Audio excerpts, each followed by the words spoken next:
Hello there. Before we get started on today's episode, I'd like to ask a short favor. If you're interested in either of the two books that I have written and am about to release, head on over to my website at theanxioustruth.com/books. There you can learn about both books, one of which is free, and you can get on my mailing list to be notified when each book is released and how you can get it. I would really appreciate that. Okay, let's get rolling. Hey, what's up, dudes and dudettes? Drew here at The Anxious Truth, and we have another anxiety success story coming tonight, and it is my friend Joyce from California, who I am so excited to have here. Joyce, what's up? What's up, Drew? What up? Thank you for taking the time. I really appreciate it. Everybody loves a good success story, and you are definitely one of those. Absolutely. Yeah. So you were like, you reached out not too long ago, a couple of months ago, and you were kind of, excited to do this one. It was almost like it seemed like it was a goal. Like, I'm going to be the next one of those. And here you are. That's what it was. Yep. Yeah. Total yeah. And I aiming dig it. for it. Yep. Yeah. Yeah. Here you are. And it's awesome. And I appreciate that you're doing it. And like, it helps a bunch of people. So I guess let's get into it. So you're on the West Coast, right?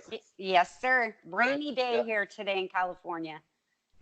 Yeah, we had nothing. It's dry. It's cold, but that's the way it goes. It's the day before Christmas. It's supposed to be cold. Yes. So anyway, so let's get into it. Let's talk about what your particular problem was. We know each other because you found the podcast. We're in the Facebook group together, and you're actually one of the admins in the group, which I thank you so much for taking your time to do that. Of course. Yep, so helpful. And you were in that panic disorder thing, panic disorder, agoraphobia. What was the actual manifestation? What was your anxiety issue for sure? I had a brain surgery in November 2018. The surgery went well. A couple days later, not so well. Pretty much had stroke symptoms, and I got the blurry eyes, the numb face, all that good stuff. So I thought I was having a stroke, and I ended up having my first panic attack over that. Okay. And so you started with some actual health problems that sort of led to all this. Yeah, and it was nothing really due to the health problems. It was me kind of freaking myself out about what happened after that. I guess it was totally normal to get a migraine, but we weren't warned about it. Oh, okay. So the migraine happened, zigzags in the eyes, face went numb, left side went numb. So I thought, okay, this is from the surgery. Yeah, right. Yeah. But that was almost to be expected that could happen to you after the surgery, and nobody told you. Nobody warned us. No. Excellent. Good job. Yeah. Wow. All right. So obviously that would be terrifying. And so you go into panic mode. And this is really good because I actually didn't know that entire story. I knew there was some health issue in the background, but I didn't know that exact story. So this is actually really good. Yeah. So I had a brain coiling done on an aneurysm I had in the brain. Okay. Yeah. Yeah. And again, completely unrelated to the anxiety problem, but those sensations were precipitated by the effects post-surgery. Yes. And I just make sure I'm getting it right. So this is really good, though, for people to hear. So you experience these sensations. Naturally, they're terrifying, of course, given where you are having the surgery. And you have a panic attack because obviously it's terrifying, which anybody would understand. So like purely, super explainable, like appropriate situational fear and panic for sure. Yes. But what happens from there? Then it went away that night. A couple days later, same thing happened. I freaked out again. After that time, we decided to call the neurologist, and he explained, hey, that's totally normal. Don't worry about it. And I'm like, dude, how can I not worry about it? And so after he told me that, it happened a couple more times. And then about the fourth time, I was just like, okay, he told me what this is. I need to let it be. It's going to go away. And those stopped right away after the first 4 times. After that particular the set of symptoms. Yes. Sure. Yes. Yeah. So what was the progression from there? I mean, how long did it take? So where did you ultimately wind up in terms of anxiety? I mean, what was the impact in your life? Oh, man. One day I was at work. I felt something strange going on. Before that, I could tell a difference in myself, but I just was not sure what it is. You know, I didn't know what it was. I didn't want to leave the house that much anymore. I wasn't feeling great all the time. I couldn't see. I went to the mall to go Christmas shopping last year, had to leave the mall. Couldn't look at my Christmas lights. The lights in the house couldn't be on. I mean, things were definitely changing for me before that, but I had no clue what was happening to me. Didn't know what that was. No. So I'm getting it right. So the physical symptoms, at least the holdover from the surgery, goes away, right? Right. Seemed quickly after 4 episodes or so. Oh, yeah. But the anxiety symptoms linger after that. It sounds like. Am I getting that right? Yep. So you learn to kind of be afraid and be on guard, like this thing is going to happen again, and then it snowballs from there. So your fear was that this would happen again. Right. Even though the symptoms, the actual physical post-surgery things went away, but you were still nervous about how you were feeling, it sounds like. Right. And when I was at work, I mean, customers were asking all the time, every day, how I was. You know, Sure. How is your surgery? How are you feeling? This, Right. and that. So it's like I could never get away from it. Yeah. You know, it was always that question. Being concerned and all that, but absolutely in your face all the time. Yes. So subconsciously it was bothering me. Right.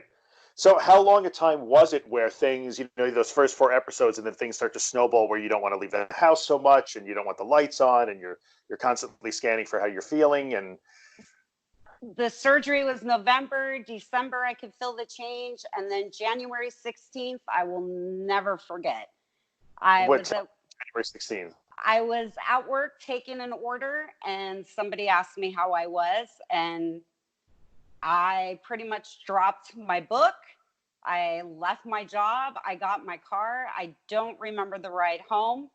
And I came home and I laid down and I literally had such a bad panic attack. And things from then on, it was done for me.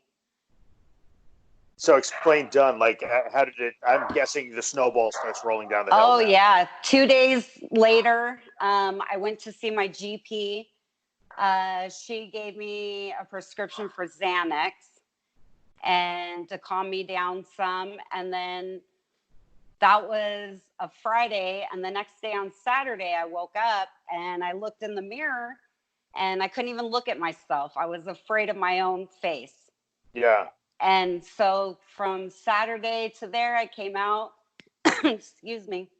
I told my other half, I said, I don't know why, but I'm afraid of everything. And that day, it was done. I did not leave my house for 3 months. Oh, wow. But you recognized that, afraid of everything. You didn't know why, though. Nope, no clue. Right, no right. clue. So, okay, obviously things get bad. You don't leave the house for 3 months. That's a big deal. What starts to, let's talk for a few minutes about the impact on just in general, your life, your relationship, your family. I'm guessing there would be. Naturally, they're concerned with seeing this happen to you. And how long did you stay in that state, do you think? Probably from January until I would say the end of March. And I think I joined the group in March, maybe mid-March. Yeah. Okay. Yeah. That sounds about right. So we're about 9 months or so since you sort of showed up, it sounds right. like. And then, all right, so you're stuck in the house. I'm guessing that anxiety, panic is a daily occurrence at that point. By your own admission, you're afraid of everything. You're experiencing all the things, right? All the feelings that we all know about.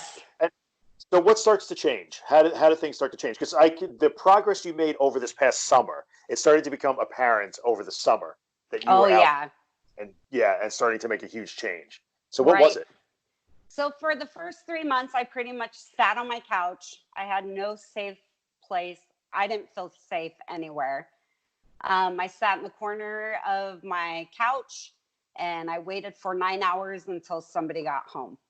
And I would just sit there all day. No TV, no phone, no nothing. And when somebody came home, they'd walk through the door and I would have a meltdown.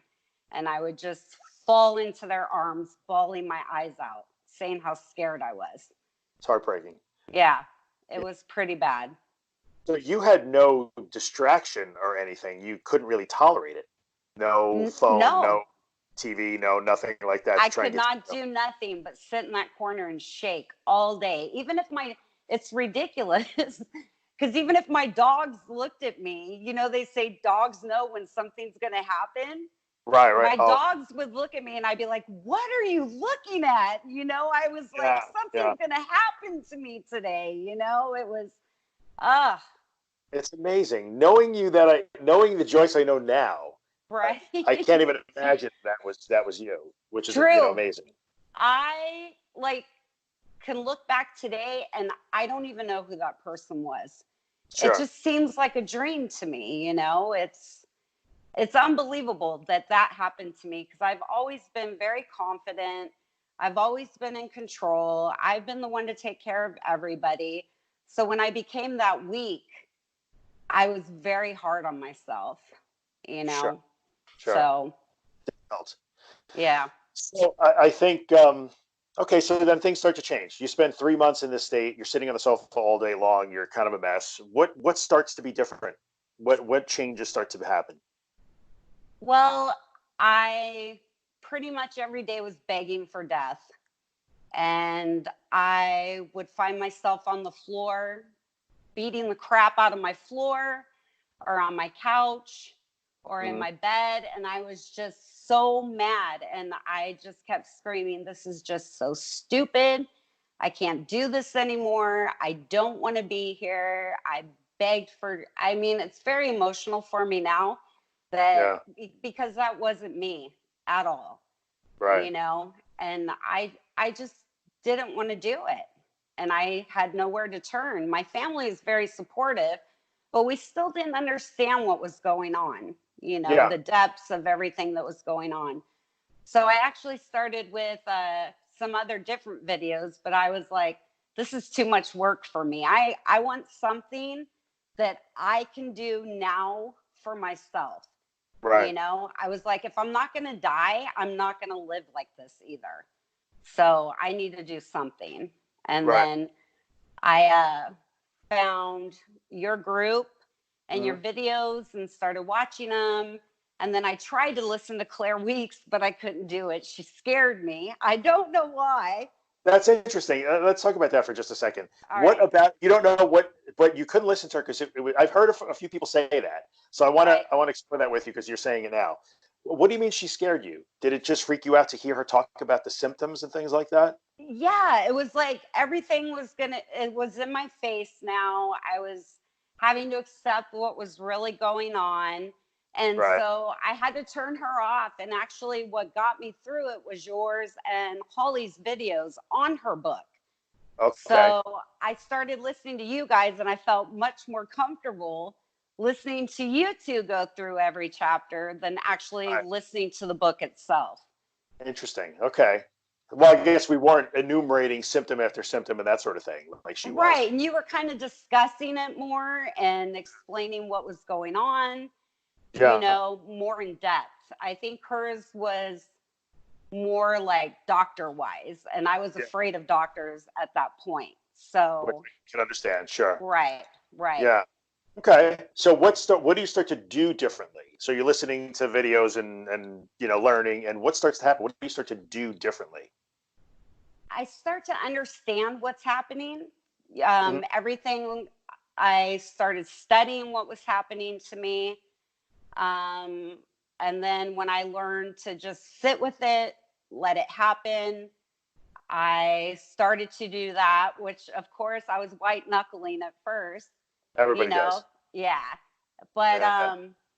even though I was white knuckling, I was like, okay, I'm still doing it. I might not be learning anything, but I'm setting myself up for what I know I need to do.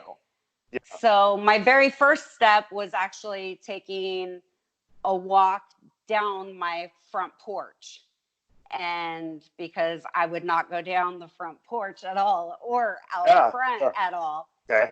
And so my wife was at the bottom of the stairs, and she was like, just come to me. Come on, just come to me. She And might I as was, well have been a million miles away. yes. And I was like, I can't do it. And she's like, Yeah. please just come. I know you can. So I did it. I walked down the stairs, and the next day I walked down the stairs again, and I walked down them again, and then to the end of my driveway. And before you knew it, within probably less than 2 weeks, I was walking around my block. Excellent. Now, just to clarify for the people that are watching, because this is your textbook, what you're describing as textbook. The first time you walked down those steps, that's that leap of faith. I'm guessing you were terrified to do that, but you did it anyway. I was terrified, but you did do a video of you and Holly, and you guys were like, you just have to do it. You have to jump, you know, if you're going to get anywhere. And at that point, once I got down to her, I was like, I'm going to do it. I'm going to take this leap of faith. I made it. Tomorrow I'm going to do the same thing. And I just got in like I was gung-ho after that, you know? Yeah. That's what it took, was that first time. And then after walking the block, I was like, okay, it's time to drive, you know? And it was pretty funny because I looked like a grandma because I would sit up and, you know, the whole white knuckling thing again. Yeah, sure. Yeah, but I did it. I went through where I live. I have a pretty big community here. And I did that, started out there. Then I started going about 6 miles outside of here. Right. And then the 6 miles became, you know, further and further and further. And then I was driving an hour away. So it was just repetition. Repetition. So the first time you do something new, it's scary and it's uncomfortable, but you just repeat it and it becomes less scary and more comfortable. And then you get bigger and then bigger and then bigger, right? That's the process. Well, everybody knows I call it torturing myself, and I did a lot of torturing myself. Is that what you were telling everybody that you were doing? Oh, yeah, torture. Yeah, to a certain extent, I could understand that. And I mean, you're also very funny, so I understand the way your sense of humor goes. But a lot of people look at it that way, and that's sometimes what scares a lot of people about this process. Like, wait, I want you to make me feel better. I don't want to do these hard things. But you put your nose to the grindstone, and like you got so determined. Almost angry determined. Like your voice stuck out in the crowd to me. I was very angry. I call myself a bitter, anxious person. You know, I wasn't depressed or sad. I was very mad. Yeah. And being very mad just pushed me harder and harder every single day. I mean, no time off. When you say no time off, I took no time off. Yeah. You know, just recently when football season started, I started taking Sundays off. So. Well, you also had gotten to the point where that no days off doesn't last forever. I mean, you had gotten to the so you do this work over the course of a period of months. So you started in the summer, and football season starts, you know, in the middle of September. So you did a good, you know, you found the group in March, April, May, June, July, August. There's 6 months of that going on before you got to the point where it was like, I'm going to take a day off and like hang out, watch football. Right. Yeah, which is great. And so, I'm guessing that you would have got to the point where you could live again most of your daily life. Because we all have that life. It's in some zone, whether you work a mile from home or 20 miles from home. Like we all have a zone we live probably 80% of our life in many times. And so after every time I did something, it does. It feels better. It gets easier and easier. Right. You know, I didn't have the anxiety every single day, every single minute anymore. You know, it slowly went away each time, and you get more comfortable with being uncomfortable. And I was uncomfortable for a while, but I got comfortable with being uncomfortable. Yeah. And then that goes away. When you become uncomfortable being uncomfortable, then the discomfort starts to vaporize. Absolutely. Yeah. Hard for a lot of people to swallow that or accept it or decide to do it, but it worked for you, which is great. Well, yeah, because you don't believe it. Yeah. You know, you believe this is never going to end. And that's just something else you have to practice, you know? So you left your job like when the wheels fell off in January. Right. And I know recently, like you were working today. I didn't wait for you to come home from work. I did work today. Yeah. To record. Right. And so, you know, you start taking some days off and you made some great progress back when football season started. So it's about 3 months ago. What's happened for the past 3 months?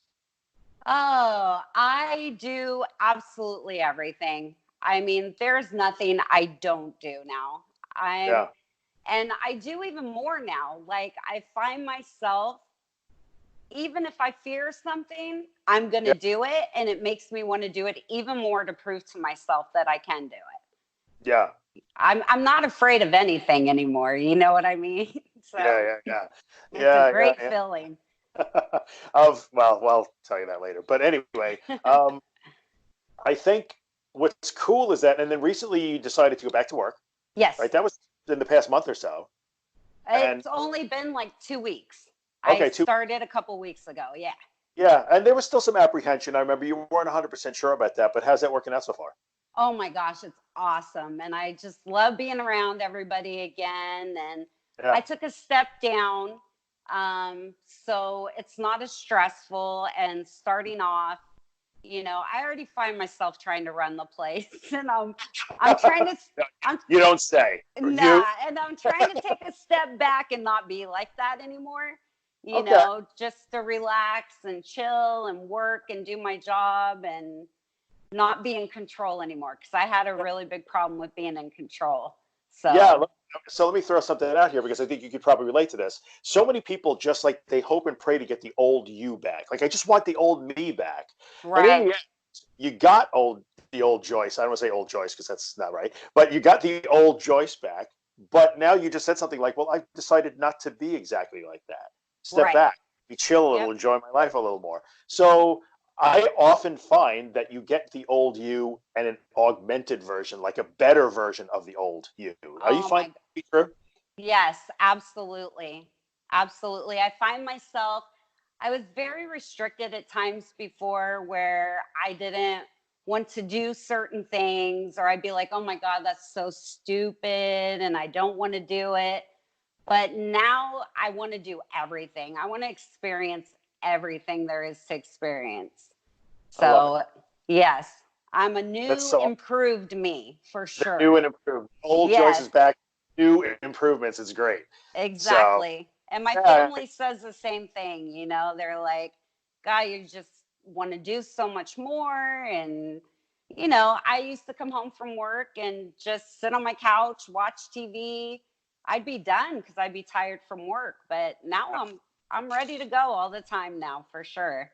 so now you found maybe a better balance between work and life, and don't kill yourself at a job, and so you can enjoy the rest of life and that sort of stuff. Perfect. That's perfectly said right there. Yep. Love it. Love it. That's Yep. great. Yep. So, yeah, I mean, you're like a textbook example, my friend. Like you really are. And the fact that you give of your time to help try and teach other people that says a lot about you too. So, if you could give somebody one bit of advice, like what was the turning point for you? What did it? Where did I know where your spark came from. You were clearly motivated, much in the same way I am. I Mm-hmm. was. I was fed up and angry, and that's it. I was like a juggernaut on a roll. It wasn't going to stop. But what one bit of advice could you give somebody, I think, that made all the difference for you? If there is even one. Sometimes that's a hard question. That is a really hard question. What I can say is, you feel like you are so lost, but you're really not. You're still in there. And you just, seriously, you need to be fed up. You have got to be so sick and tired of being stuck in your house, Yeah. not being able to be around people, not being able to live the way you want to live. Yeah. That's my biggest thing. I got so frustrated with the way I was, and I wasn't going to do it anymore. Yeah. I was done. It only took me this year, and I understand people go through different things, but I couldn't do it anymore. That was it. Yeah. So it Anger could wasn't be. me. Yeah. Yes. Very good. Very good. Yeah. All right. Well, I think we pretty much covered it. And like I said, everybody loves a good success story. And I don't know anyone better than yours. So this is really awesome. And like you This have is very cool. Very cool. yeah, there's so much good stuff in front of you, and it's so exciting to see. So I'm digging it. Yeah. But I thank you for coming on and taking the time. I know you were Of busy course. today, super duty. And I guess if anybody is, you know what, like if you're watching on YouTube, you can always leave comments. I'll relay them to you. if you're in the group and you're seeing it, of course, Joyce is in the group. So if you want to ask questions, I'm sure she'd be happy to answer. And I don't know, I guess that's it. Thank you very much, my friend. Yeah, you bet. Thanks, Drew. All right. Take care. Bye, everybody. Bye.